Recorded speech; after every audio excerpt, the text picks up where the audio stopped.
वक्रतुण्ड महाकाय सूर्यकोटि समप्रभा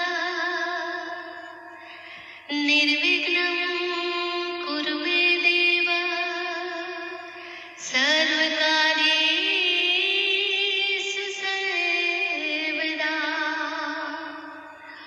ॐ गणपते नमो नमः। सिद्धिविनायक नमो नमः। अष्टविनायक नमो नमः। Ganpati Bappa Morya.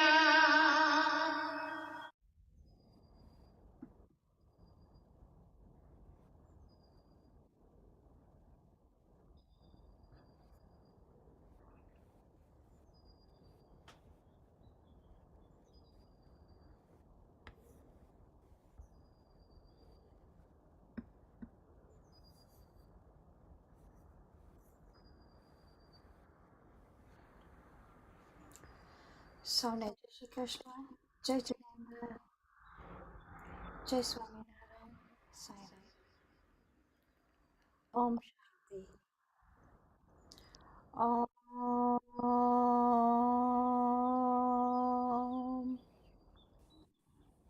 Om.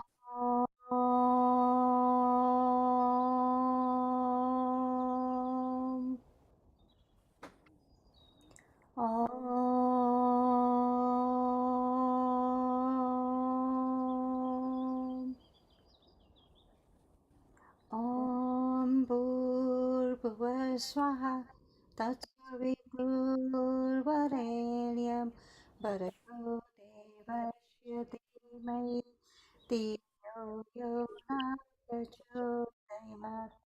Om Bhurbhuva Swaha Tatsavitурvarenyam Bhargo Devasya Dhimai Dhiyo Yo Na Prachodayat. Om Bhurbhuva Swaha Tatsavitурvarenyam Bhargo Devasya Dhimai Dhiyo Yo Na Prachodayat. Dhiyo Yo Na Prachodayat. Dhiyo Yo Na Prachodayat. Once again, a very warm welcome from Women to Women. It's a lovely. So you know what? When your world moves too fast and you lose yourself in the chaos, introduce yourself to each color of the sunset. Reacquaint yourself with the earth beneath your feet. Thank the air that surrounds you with every breath you take. Find yourself in the appreciation of life.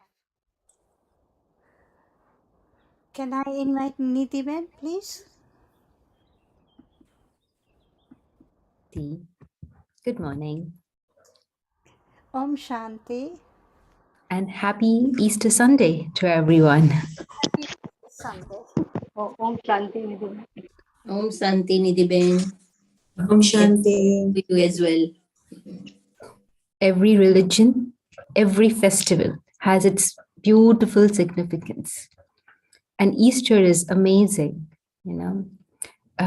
Like in Hinduism, we have got so many festivals. And every festival is actually has a spiritual significance behind it. And when we adopt that significance in our day-to-day life, life blossoms, right? But it's same for all the religion and all the traditions. Easter today is a special day for many of our fellow brothers and sisters in the world. And a world family, you know, we have this beautiful concept of Vasudhaiva Kutumbakam, which means the whole world is our family. And if one brother of the family is enjoying something, the whole family together, supports, they enjoy because something special is happening to one member of the family, the whole family becomes joyful. Like say, for example, maybe if your parental cousin has got an award for something, right? What would you do? You know, you would go and tell the whole world, you know what? My cousin, my brother is getting an award. We are having celebrations. We'll proudly speak of Proudly. their achievements. We Yes. proudly speak of their happiness, something that they are going through. If somebody is getting married, okay, one was achievement, he's getting an award. But if someone in your family is getting married, you'll be happy. There's a wave of happiness, and we'll say, you know what, so and so is getting married. So we proudly enjoy and participate in the happiness or in sadness or in achievements or in losses of the family. And that is what family is, isn't it? That together we celebrate everything. So today, our family members, the world family, some of our brothers and sisters are happily celebrating Easter. Do you know what Easter really means? We see people doing, going to churches, having the mass and things like that. But what is the spiritual significance of this festival? In Christianity, they say joyful sorrow. The concept of the whole 3-4 days that they're celebrating, we have a weekend, long weekend. So what is supposed to be done in long weekend except going for a holiday? There's something more to it, right? So what is it? Friday is a very special day. It's called Good Friday. And what happened on Good Friday was Christ was crucified, was put on the cross. And I think most of you know the story, that his best friend betrayed him. When the king came to us, his best friend betrayed him, and then he would put on the cross. And that scene, the whole day that he was there on, how they crucified, they put nails in the hands and in legs and, everywhere. So it was a lot of sorrow, a lot of torture that the soul had to go through. And he kept on saying, oh God, forgive them. They don't know what they're doing. They're ignorant. So that day on Good Friday, there is sorrow, but also it's known as the day of forgiveness. That God forgiven people who did the extreme, not so right things. So on that day, on Good Friday, there is the whole concept that if I am holding something in my heart, let me let go of it. Let me forgive. And who am I to actually forgive? When I think that I will forgive so and so, I'm not in the right state of mind at all. Because when I am thinking spiritually, when I'm thinking that this person did something wrong to me and it's hurted me, and I'm not going to forgive them for what they have done, it's not right. I'm not going to accept it. I'm not going to forgive them. And for years and years, we don't forgive them. It's very hard because forgiveness comes with wisdom. It comes with humility. Somebody has done something out of anger, out of immaturity, out of misunderstanding, or out of any attachment, something. They had a reason for what they did.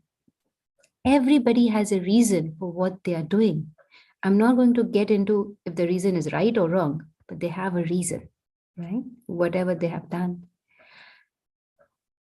If I am on the receiving end, and if I have got that hurt, that feeling of rejection, that feeling of betrayal, the feeling of a loss, pain, or sorrow, there is a wound, isn't it? When somebody does something to us, we feel wounded. And that wound, if I am not doing anything to that wound, it will never heal. With time, the intensity, I will get used to that pain, but I will never forget. I will never feel healed. And whenever that person will come in front of me, even if that person has changed, because whatever they did was in the spur of the moment, it was in the influence of that situation. That situation is over. The person is maybe changed, has realized, uh, okay, they have not come to you or told you, but their actions have changed. But in my head, whenever they come in front of me, what vision I will be having? I might be nice to them. It's family. I have a relationship, friendship. So yeah, externally, I might be nice. I do everything. But internally, I'm nice to you today, but if you ask me to do anything extra, sorry, I know who you are. Don't tell me to go out of my way because I know you're not going to do this. You've done something to me. I'm still wounded. I don't want you to hurt me again. So the vision that I'm carrying for that soul, am I really helping that soul? A, no. B, forget about that person. What am I doing to myself? Say, for example, together we were in a kitchen, or maybe I came to your place just for a few hours, just to spend some time with you. And you were about to cook or you were about to do something. And I said, let me help you. And you gave me a box of some vegetables, a chopper, a knife, right? And I started peeling and I started chopping.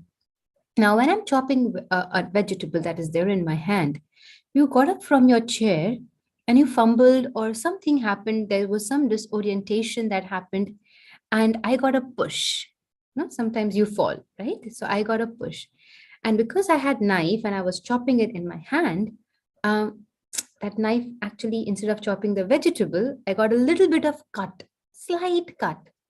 Yeah. And it started bleeding. It started a little bit of bleeding. What should be my instant reaction to this? What do you guys think? What should be my instant reaction when I'm seeing I've got hurt, I've got wounded, it's bleeding? What should I do? I bleed. The first and the foremost thing is I should stop the bleeding. Instead of stopping the bleeding, if I look at you and I tell you, couldn't you see I'm doing something? Couldn't you balance yourself? Couldn't you take another route? Why you had to do? Couldn't you be more responsible and more aware of things that's happening around you? If I start saying all this to you, what's going to happen to me?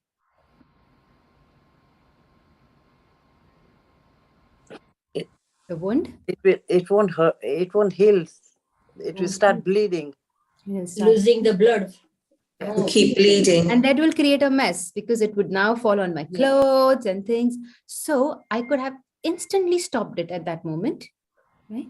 And not allow it to create this big scene. But now blood's everywhere because I'm not stopping here.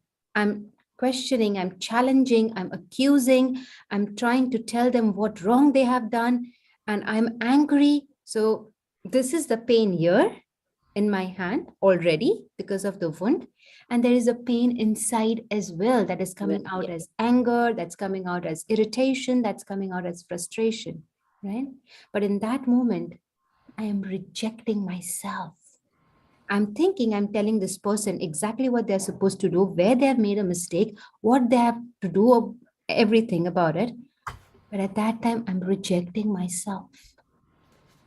If I loved myself enough, if I had enough self-respect, I would first and foremost stop the blood. Externally, we do that, but when the wound is internally, we don't stop the bleeding.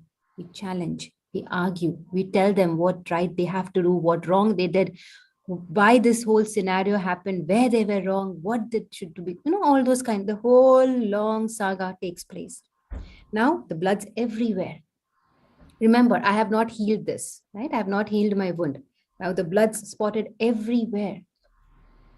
Somebody comes inside the door because they're listening, something has happened. So they come in the room. Now what will they see? They're seeing blood. And they're seeing that there's a distance. They can't come closer to you because you are furious. So now they're seeing blood, and the first question they will ask, what will they ask? What happened? What happened? That's the simple question. They will say, what happened? And then you still have the knife near you. It's not gone away. You're still in that same position. And if I have the knife with me, and when somebody comes and asks me, hey, I can see blood over, I can see all this, what happened? And then I say, you know what? My knife was in this hand. And this person, I was chopping vegetables, and this person stood up, don't know what, couldn't be responsible enough. And this, all the wrong things that this person did. And I got a push. And you know what happened? The knife was here, exactly here. And I got a push and it got cut. And I'm demonstrating it again. So what will happen to that wound? Heals. It was already slight cut. Slight Cut. But now I've demonstrated it again by cutting it again. What is going to happen now? Get worse. blood. The cut will go deepen, get Deeper, worse. yeah. Get worse. Right? And then I'm still not stopping this. Blood. More, it's spoiling. Then the third person came, the fourth person came. I'm demonstrating. This is what had happened. This is what had happened. I'm reliving. Yeah. Now what is happening? The small cut has gone deeper, Deeper. deeper and deeper. You know? And then, because I'm remembering it, I'm reliving it. It's got deeper and deeper. And then what's happening? After a week, some of your family member knew that your finger was cut or there was a lot of blood. And they say, oh, I heard about that day something happened to you. You know, the family, they will ask. Start again. That same thing. You say the whole story again, and Yeah. your finger, which was just as simple, you've chopped your whole finger. And then when you realize the loss that your finger has gone now, because you've chopped it completely by demonstrating it or reliving it. And now you have to deal with it. Then you're realizing I have to now work. Now, every time I'm trying to lift something, it's painful. Every time I'm going to do something, it's going to hurt me. And then who is responsible for this chopped finger? There's no forefinger, it's just pain. It's going, it's worsening. The wound is not healing properly now. And every time somebody says, oh, your finger is chopped off completely. How did that happen? Okay. What am I going to say? You know, this person, this is how they did to me. And today, this is what it is. I'm never going to forgive that person. They've chopped my whole finger. Mm. You know, right? Exactly, this is what is happening in our day-to-day life. Now, really, who is responsible for this chopping of the finger? Karma. Who did this? Yourself. The person, by mistake or in the influence of their own inner story, inner world, because of whatever it is, it was in that spur of moment, a little bit of push had come, right? Slight, it was just cut slightly. There was just 2-3 drops. I could have stopped it immediately and finished the scene off. But I didn't do that. I took it forward. In one way or another, in a gross form or even in subtle form. Maybe I didn't say to anybody, but I was reliving again and again. And I was showing again and again. And I was actually cutting my finger myself. So technically, who is responsible for this pain and hurt? You. Yourself. Yourself. Yourself. And where do we point out? The other one. Person. Others. That person, this is what, that is what has happened. Play So the blaming game. the blame game starts. Expectation starts. And that's where I have to take a pause. I have to take a pause and to understand that enough. By blaming them or by not saying that I will not forgive them, I'm actually causing harm to myself. Yeah. My old self, yes. It was a simple cut that they gave me. I have made it into a wound Big thing. internally. And if I still carry on to do the same, life is not going to be simple and easy. Yes. I will be carrying a lot of baggages with me. And I will try to be happy, but underlying, there would be something. Maybe my ego wouldn't let me have smooth relationships with everyone. Maybe I'm not able to let go of things. And after a certain age, because the body keeps changing and the soul has to adapt with that, I might go into depression or have certain way of reflecting it back, because anything that stores inside me has to come out. It will manifest in some way or the other. So maybe through a physical illnesses, because 70, 80, 85, 90% of the illnesses that we have are psychosomatic, are because of something that I have not processed, something that I don't know how to process, or something I have just hold on to, or my way of thinking. For example, if there is a situation and you're thinking too much about that situation, the body feels stressed, doesn't it? You have a lot of stress. And maybe you've done nothing. You've just thought. You've just thought about things, or you've overthought about some things. And then you feel tired. Yeah. Without doing any physical work. So these are things. Our mind controls our body. Normally we think it's matter over mind, but the truth is mind over matter. So when I am talking about forgiveness, it's not to forgive somebody else. That's not forgiveness. I can't forgive somebody else. They are on their journey and they will understand when it's the time for them, when they are ready. But true forgiveness means I stop that bleeding immediately. Immediately, yes. So forgiving others is not a true concept. That's who am I to forgive them? It's their karma. I'm not God. I'm not the person who's going to take the judgment. If I am thinking that I have to forgive them, that's ego, very strong ego. Right? Where I think I'm on the higher level, this person has done a mistake and I'm supposed to forgive them, but I will not forgive them and they'll have to pay for what they have done. Or I will make sure that they understand what they have done. Now, this is ego, isn't it? Do you agree with me? Yes. Yes, Nidhi. Yeah. Forgiveness is to forgive yourself. Forgiveness is not for others. It's for my peace. It's for my sanity. And any wise soul, if knows the truth and loves themselves, they will first and foremost stop the bleeding. Second, they will stop replaying the whole situation. I had the other option. You came, there was a hurt, and I stopped the bleeding instantly, and I asked you, are you okay? Do you need help? I could have done that, no? Yeah. And okay, there are a few drops here and there, and somebody came and asked me, oh, what happened? Oh, it was just an incident. nothing. Never mind. And I could have moved forward. Yeah. Full stop. Make a big drama about it. Externally, we do that. Externally, if really you had to cut my finger, I would have done that. Are you okay? You're dropping, you're falling, you're disoriented, you need help.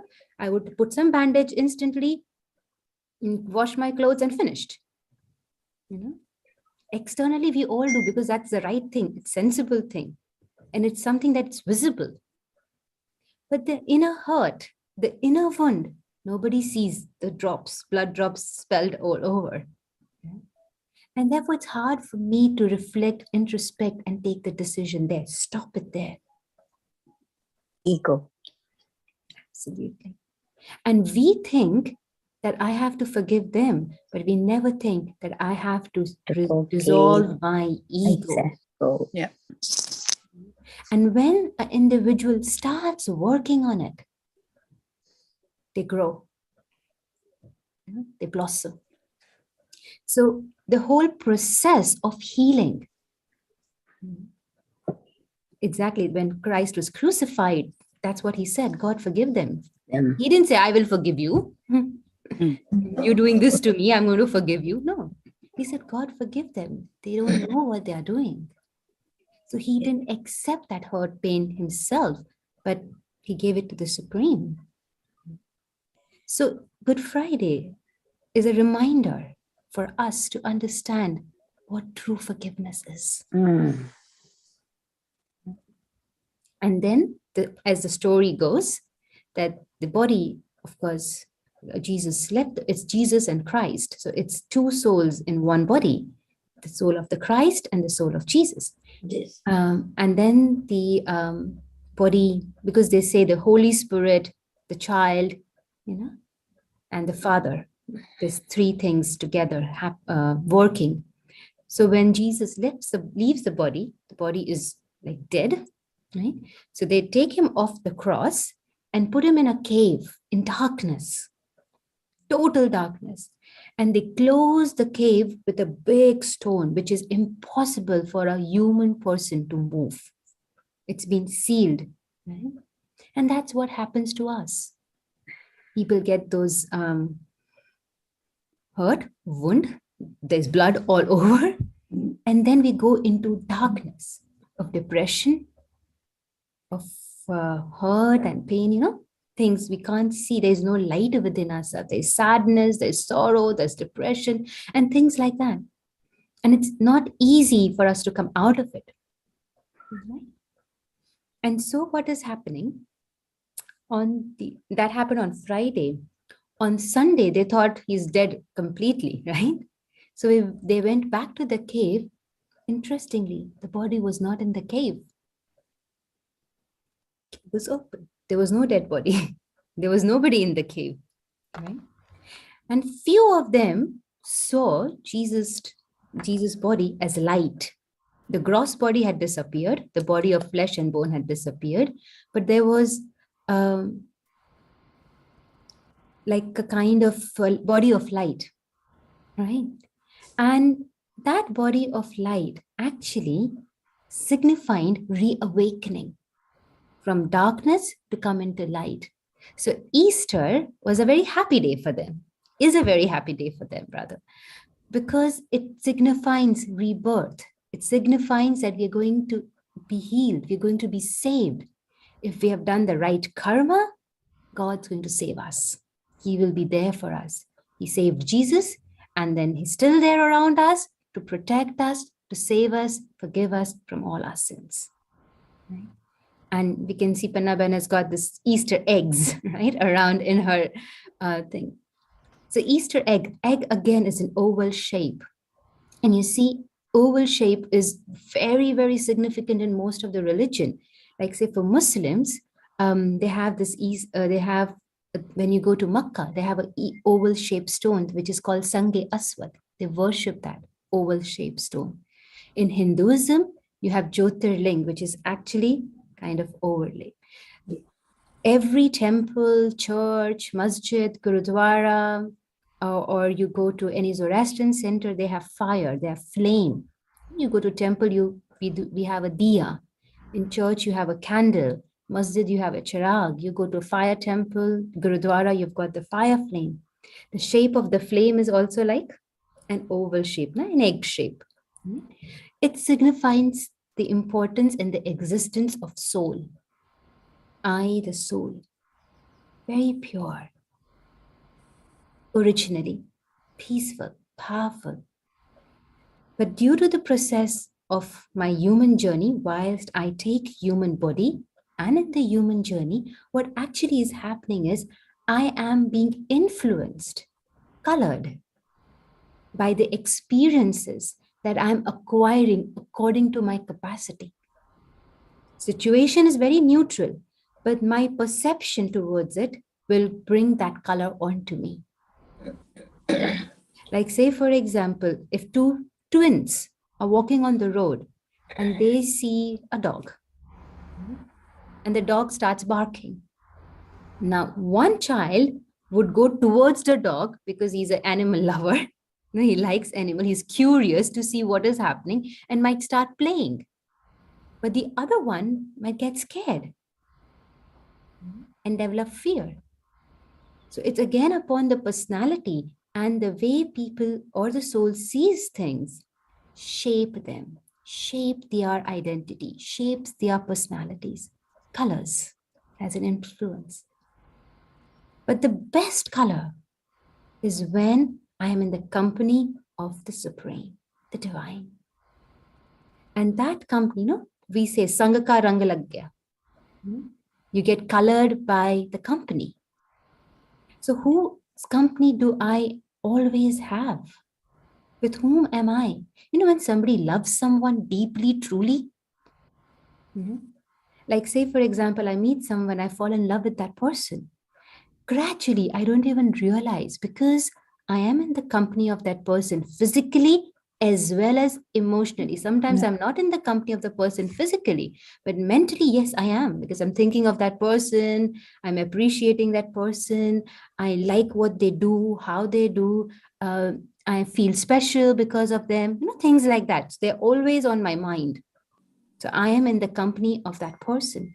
Now, I don't realize, but because I'm spending more mental time and physical time with that person, maybe I get married or things like that, gradually, their qualities come in me and my qualities go in them. We start, if I love someone, I want to be like them. I want to compliment them, so that it helps, it balances out. And if I see something nice, I also want to adopt that because I know that it's going to bring value to me. Right? So that company is influencing me because mentally I'm with that person. Say, for example, that person is a great painter, or the person is very adventurous, or the person is full of qualities. I might not have done anything of that sort in my entire life. But seeing them, seeing the way they do it, I might be curious to do it once and try it once. I have never done it before, but I want to try once.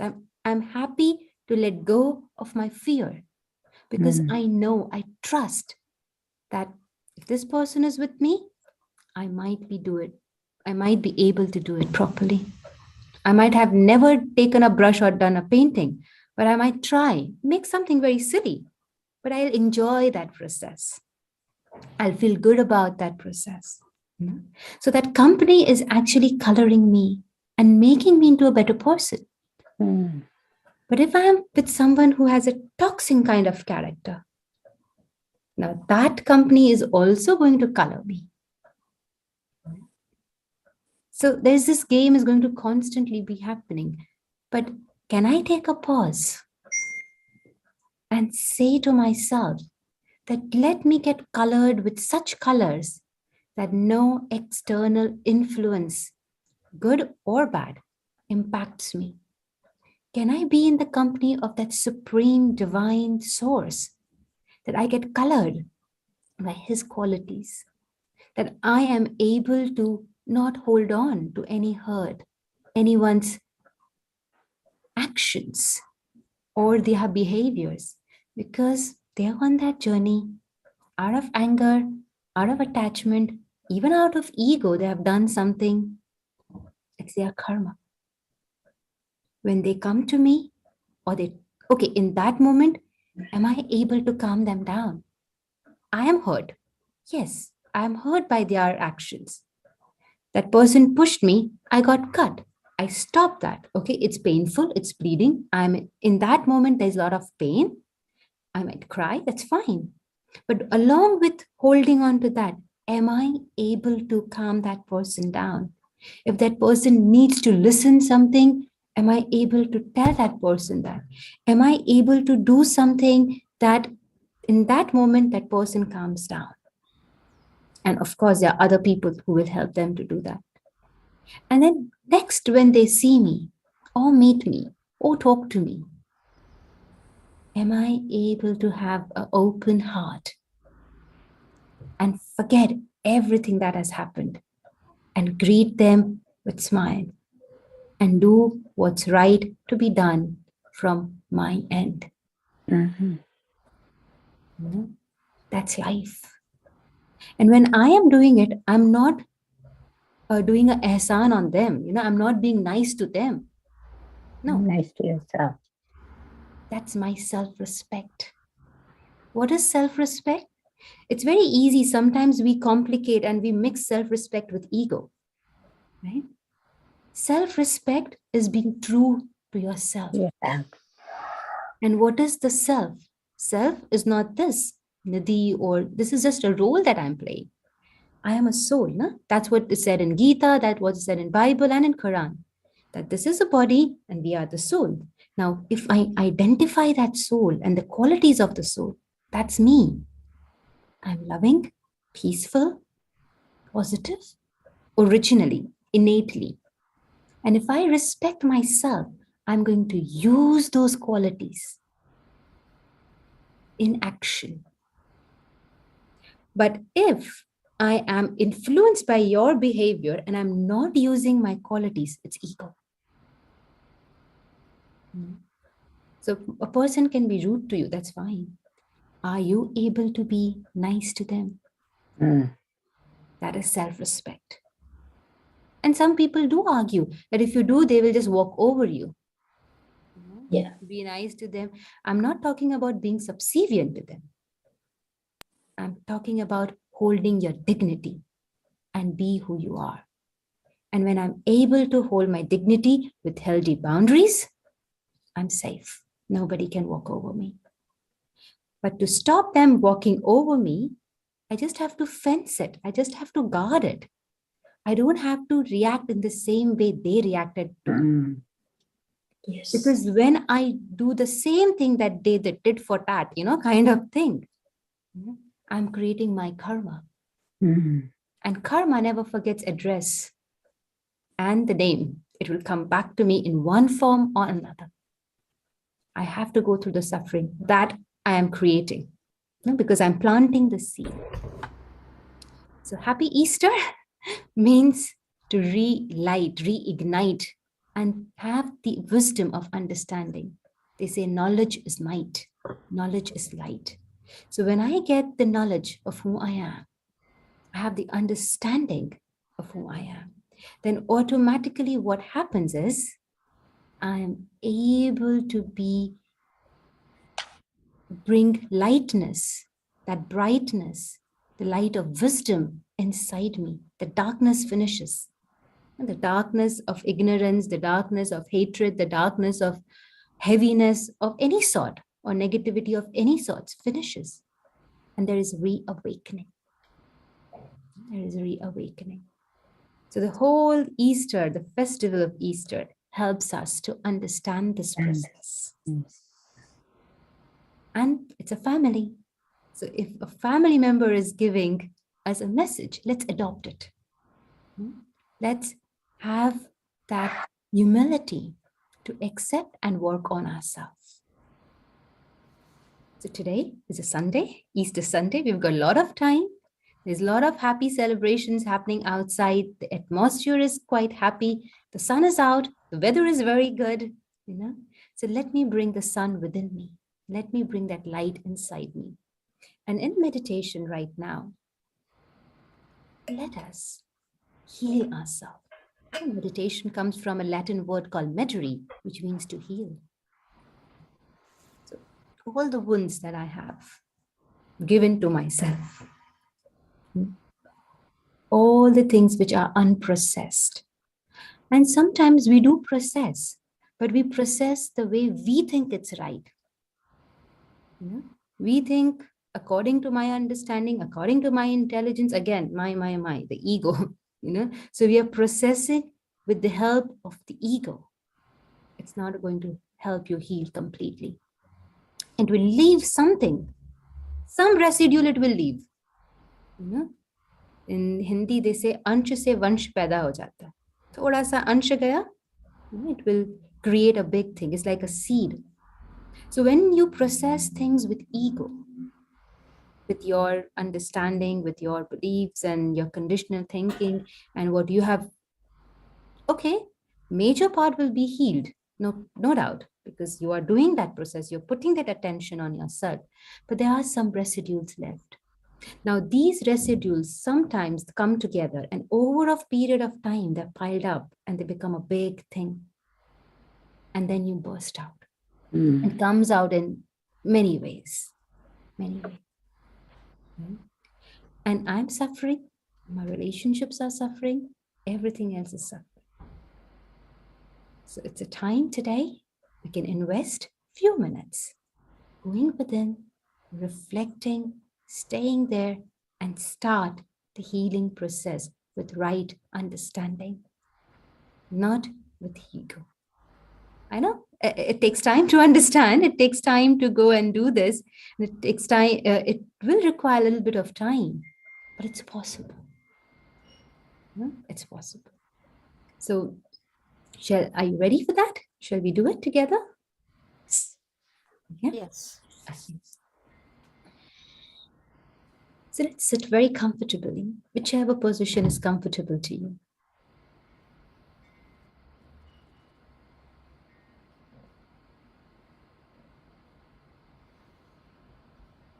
Your feet on the floor and your eyes somewhere on the wall or maybe on the screen.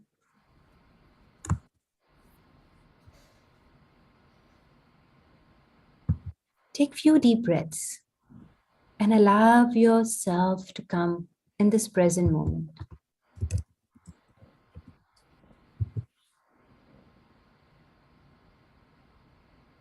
Be aware of your breathing pattern and continue to breathe deeply for a few moments.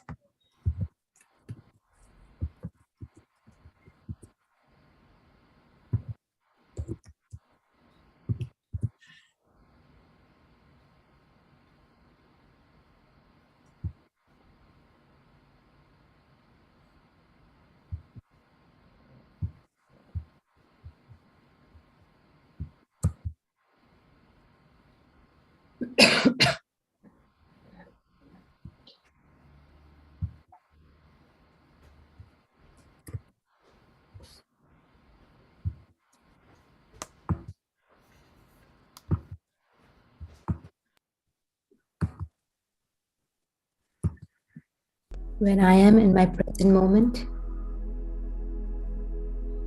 in this moment called now,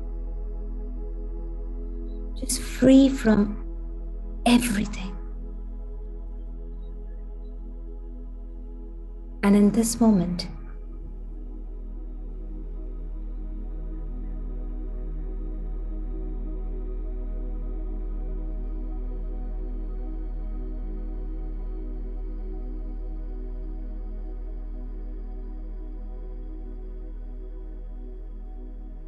I allow myself to be free from all the labels that I or the society has given me.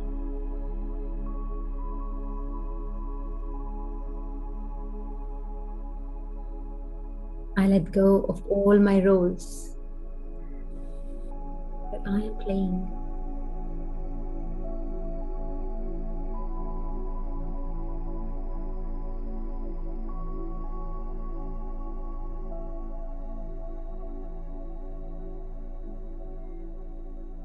Identity I have perceived or acquired in this human journey.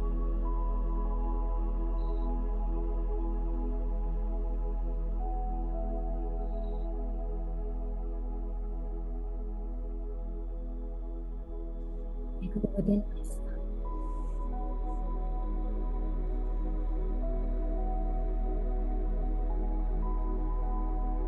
On an inward journey.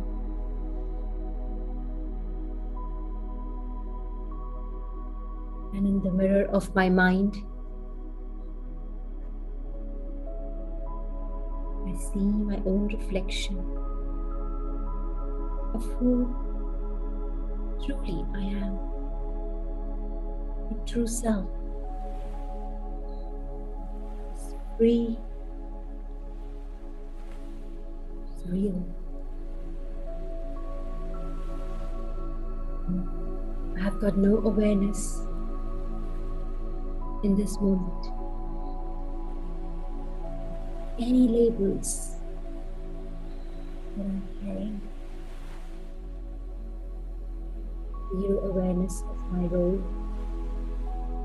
No awareness of my personality. And zero awareness of the body. And I am driving. I, the soul, am the master.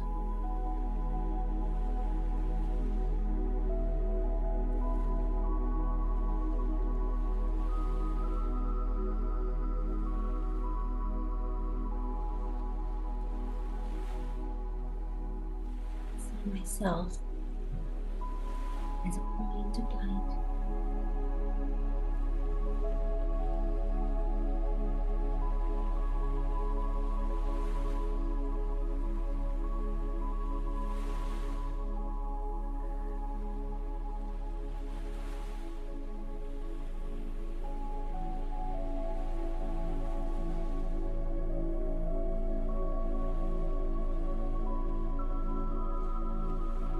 My true identity is bodiless, ageless, and even genderless.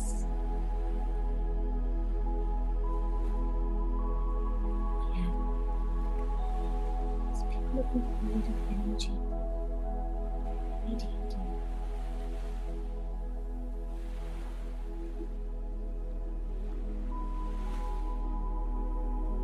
Observe myself. See my radiation, vibrations that I am radiating. Those vibrations are female.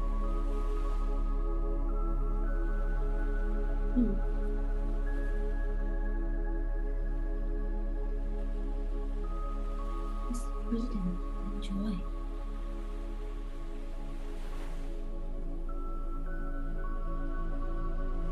With the wisdom who I am.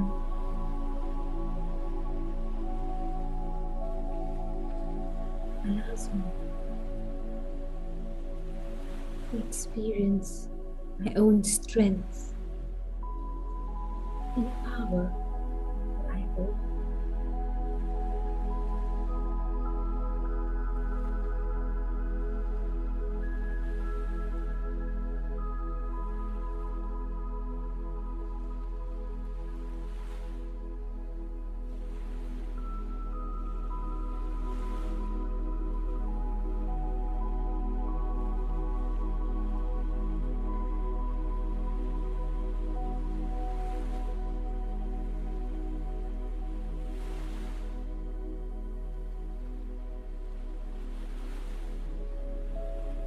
In this moment, I visualize and experience the divine energy, the supreme being, supreme father, supreme soul, exactly like the divine, radiating.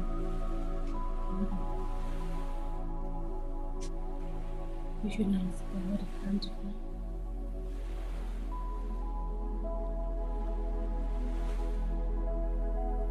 Moment of purity. God's divine rays filled with love and healing energy. Embrace me. And as I, the soul that embraced powerful ways of life, this thought of healing that's happening within, so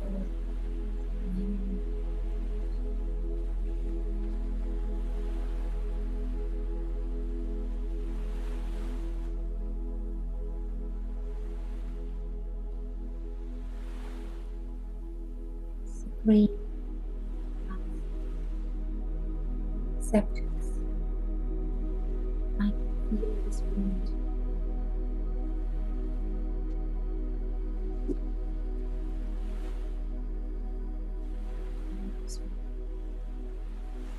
Be myself.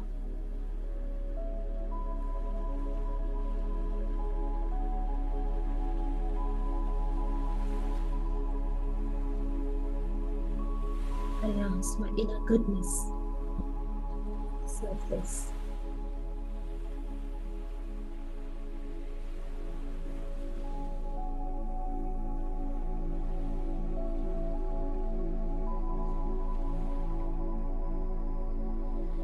Allows me to understand myself better.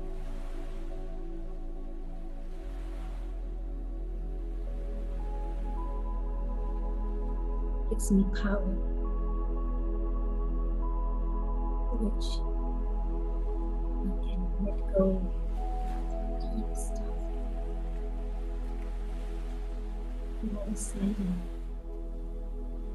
and silent for a long period of time.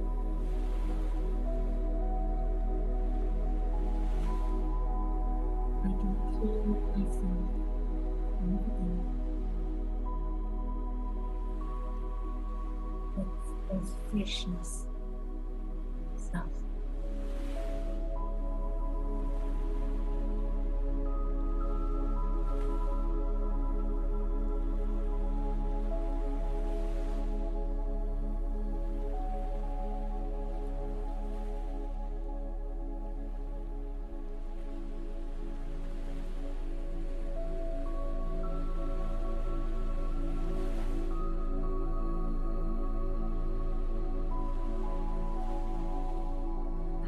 Feeling of gratitude in this moment.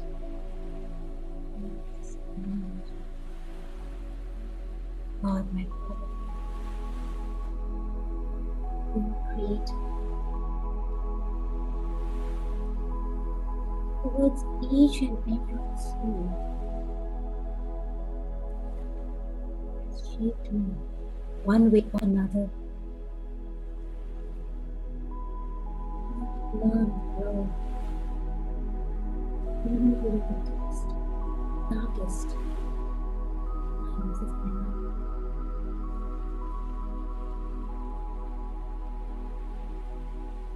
In a place I heard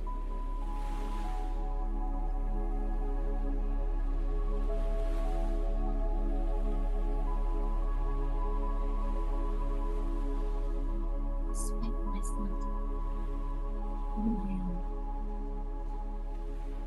the way I am. I feel grateful for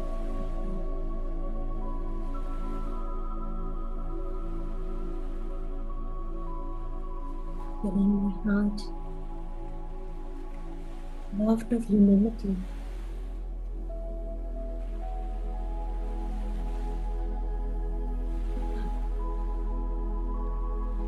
Awareness of this body.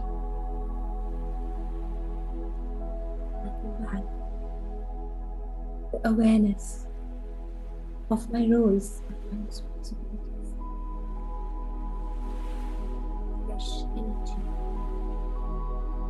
gratitude, and love.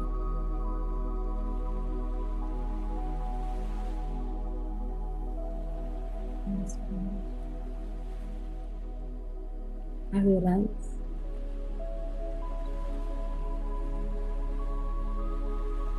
I'm able to let go of things that are not really important.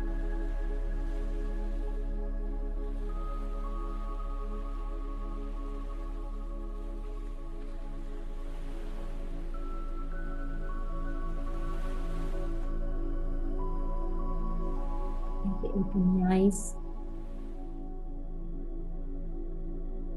and come back to this present moment.